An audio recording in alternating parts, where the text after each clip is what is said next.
इस प्रश्न में 0.6 पर पावर रिकरिंग इस चिन्ह को जो है रिकरिंग बोलते हैं। तो 0.6 पर रिकरिंग के मान को हमें जो है पी बाई क्यू के रूप में लिखना है। तो इसके लिए पहले 0.6 पर रिकरिंग का विस्तार लिखते हैं। तो 0.6 रिकरिंग 6 पर रिकरिंग का मतलब यह है कि इस 6 को हम बार बार लिख सकते हैं। तो इसको लिखेंगे बराबर 0.666 डॉट डॉट करके अनंत तक लिखा जा सकता है। तो अब हम इसका मान ए है तो इसको हम x के बराबर मान लेते हैं। तब माना थोड़ा सा नीचे लिखते हैं x बराबर 0.666 डॉट डॉट करके इस तरह से समीकरण नंबर 1 लिख देते हैं।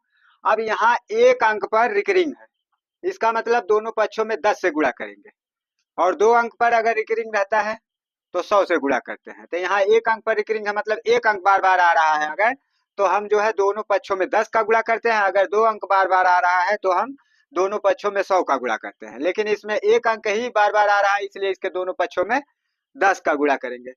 तो इसमें यक्स में 10 का गुणा करेंगे तो 10 एक्स हो जाएगा। तो इसको ऊपर लिखेंगे 10 यक्स बराबर, अब इधर जब 10 का गुणा करेंगे तो दशमलव एक अंक के बाद आ जाएगा। इसका मतलब पहले वाले 6 के बाद जो है दशमलव आ जाएगा। तब इसको लिखेंगे हम दशमलव के सीध में करके 6 और उसके बाद 2 6 बचेगा तो 6 6 अर्थात 6 6 दो बार लिख देते हैं। और फिर इसके बाद जो है एक अंक खाली जा रहा है तो बार बार लिखा जा सकता है इसलिए एक बार और 6 लिख देते हैं। अब डॉट डॉट करके यह समीकरण नंबर 2 हो गया। अब जो है समीकरण 2 बड़ा है और समीकरण 1 छोटा है, तो समीकरण 2 में से समीकरण 1 को घटाएंगे। तो जब घटाएंगे तो इसके नीचे जो है ऋण चिन्ह लग जाएगा और 6 में से 6 जाएगा शून्य, 6 में से 6 जाएगा शून्य, 6 में से 6 जाएगा शून्य।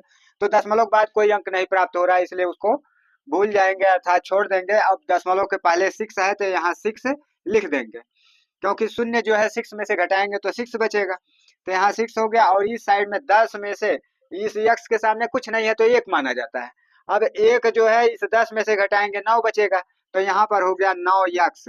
अब x बराबर लिखते हैं तो 9 का x में गुणा हो रहा है। अब दूसरे पक्ष में ले जाएंगे तो जो है 9 का इधर ले जाएंगे तो भाग हो जाएगा। तो इसको लिखेंगे 6/9।